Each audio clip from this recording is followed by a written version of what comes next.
మన దేశంలో ఎన్నో రహస్యాలు మరెన్నో మిస్టరీలు దాగున్నాయి.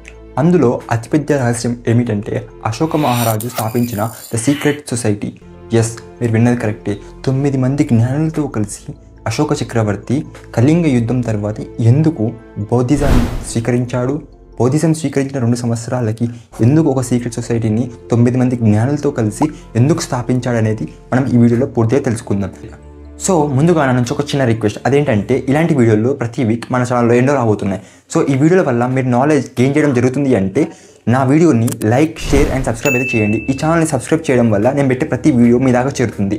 సో మనమైతే ఇప్పుడు వీడియోలోకి వెళ్ళిపోదాం. ఇప్పుడు అశోక చక్రవర్తి ఎవరు అనేది తెలుసుకుందాం. అశోక చక్రవర్తి మౌర్యన్ సామ్రాజ్యానికి చెందిన ఒక గొప్ప మహారాజు. ఈ మౌర్యన్ సామ్రాజ్యాన్ని స్థాపించింది చంద్రగుప్త మౌర్య. మీ అందరికీ తెలిసే ఉంటుంది.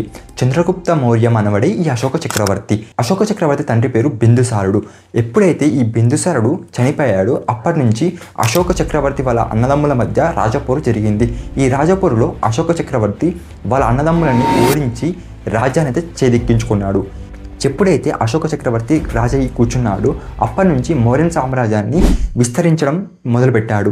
ఇప్పుడున్న పాకిస్తాన్, బంగ్లాదేశ్, అలాగే ఆఫ్ఘనిస్తాన్ వంటి దేశాల వరకు మౌర్యన్ సామ్రాజ్యాన్ని అయితే విస్తరించాడు. అలా మౌర్యన్ సామ్రాజ్యాన్ని విస్తరిస్తున్న క్రమంలో అశోకుడి కన్ను అయితే కళింగపట్నం మీద పడ్డది. ఈ కళింగపట్నం ప్రస్తుతం ఒడిశా ప్రాంతం.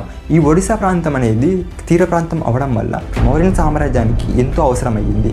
క్రీస్తుపూర్వం 261లో కళింగపట్నంపై అశోకుడు యుద్ధం ప్రకటించాడు. ఈ యుద్ధం ప్రపంచంలో ఎన్నడూ జరిగినంత ఘోరంగా జరిగింది.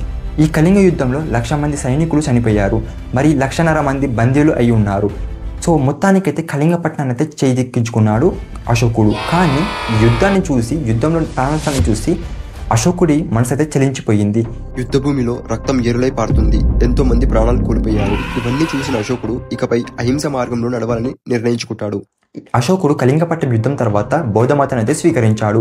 బౌద్ధ మతాన్ని స్వీకరించిన అశోకుడు ఇకపై ధర్మం, దయ, అహింస అనే మార్గంలో నడవాలని అనుకుంటాడు.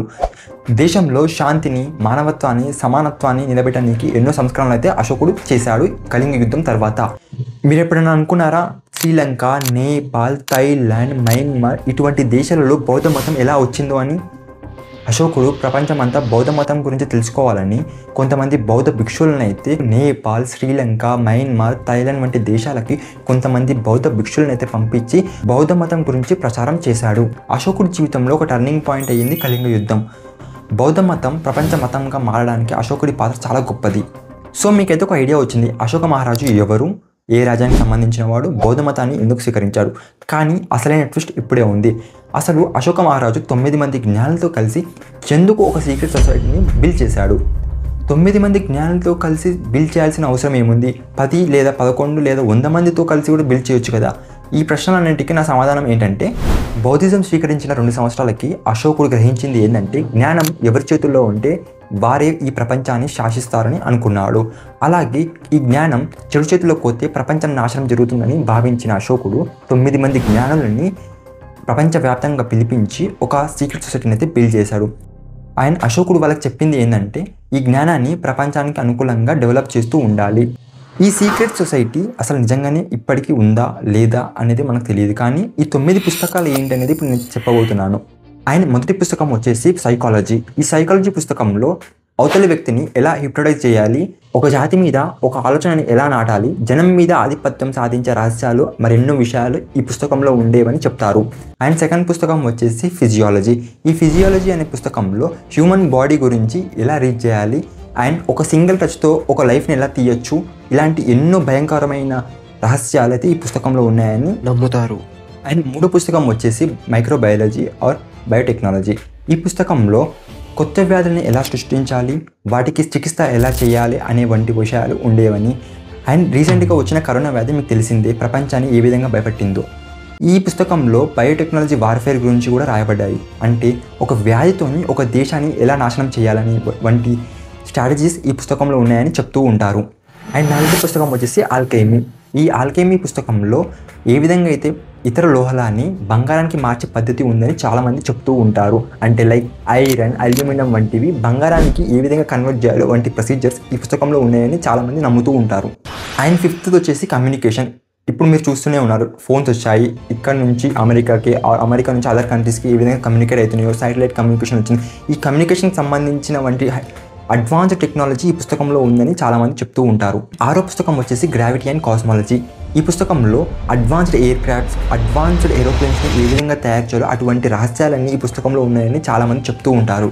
అండ్ 7వ పుస్తకం వచ్చేసి లైట్స్ అండ్ ఆప్టిక్స్ గురించి. అంటే ఈ పుస్తకంలో డిఫరెంట్ టైప్స్ ఆఫ్ లెన్స్ని ఏ విధంగా తయారు చేయాలి, అడ్వాన్స్డ్ లెన్స్ని ఏ విధంగా తయారు చేయాలి, లైట్ని ఏ విధంగా నియంత్రించాలనే విషయాలు ఈ పుస్తకంలో ఉన్నాయని చాలామంది చెప్తూ ఉంటారు. అండ్ 8వ పుస్తకం వచ్చేసి టైం. ఈ టైం పుస్తకంలో మనం ఏ విధంగా టైం ట్రావెల్ చేయొచ్చు, టైం ట్రావెల్ అసలు పాసిబులా ఉందా లేదా, అండ్ మన యూనివర్స్ని ఏ విధంగా రీచ్ చేయాలి, అటువంటి సమాచారం మొత్తం ఈ పుస్తకంలో ఉందని చాలామంది నమ్ముతూ ఉంటారు.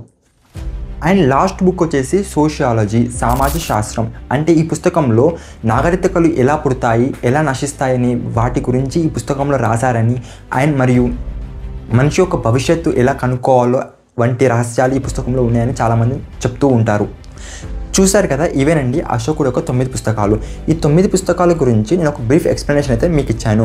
సో అశోకుడు 9 పుస్తకాలని 9 మంది జ్ఞానులకైతే అప్పచెప్పాడు. ఈ 9 మంది జ్ఞానుల పని ఏంటంటే ప్రపంచానికి అవసరమైనప్పుడల్లా టెక్నాలజీని షేర్ చేస్తూ ఎవరికి తెలియకుండా ఆ టెక్నాలజీని డెవలప్ చేస్తూ ఉండాలి. ఈ సీక్రెట్ సొసైటీ ఎల్లప్పుడూ ఉంటూ ఉండాలి. ఒకవేళ ఈ పుస్తకాలని అప్పచెప్పిన జ్ఞానులు చనిపోయి ఉంటే వారి తదనంతరం ఎవరు రావాలో వారే డిసైడ్ చేసుకొని ఈ సీక్రెట్ సొసైటీని ఇలా నడుపుతూ ఉండాలని అశోకుడు ఒక లక్ష్యం. సో మీరేమనుకుంటున్నారు, ద 9 అన్నోన్ మెంబర్స్ ఇంకా బతికే ఉన్నారా? ఈ సీక్రెట్ సొసైటీ ఇలానే కంటిన్యూ అవుతుందా? ఒకవేళ అవుతుంది, నిజంగానే ఉంది అనుకుంటే కామెంట్ సెక్షన్లో కామెంట్ చేయండి. ఒకవేళ నిజంగానే ఈ సీక్రెట్ సొసైటీ ఉంది అనుకుంటే ప్రపంచం అంతా మన భారతదేశాన్ని చూసి భయపడుతుంది. ఎందుకంటే ఎవరి దగ్గర లేని టెక్నాలజీ మన భారతదేశం దగ్గర ఉంది అంటే ప్రతి దేశం భయపడుతుంది. ప్రతి దేశం మనసులో ఒక చింత ఉంటుంది, ఎందుకంటే భారతదేశం మనకంటే గొప్పదైపోతుందని. సో మనమైతే అనుకుందాం ఈ సీక్రెట్ సొసైటీ నిజంగానే ఉంది. ఆ 9 మంది జ్ఞానులు త్వరలో మనకి జ్ఞానాన్ని అందజేస్తారని మనం కోరుకుందాం. Let's signing off. జై హింద్.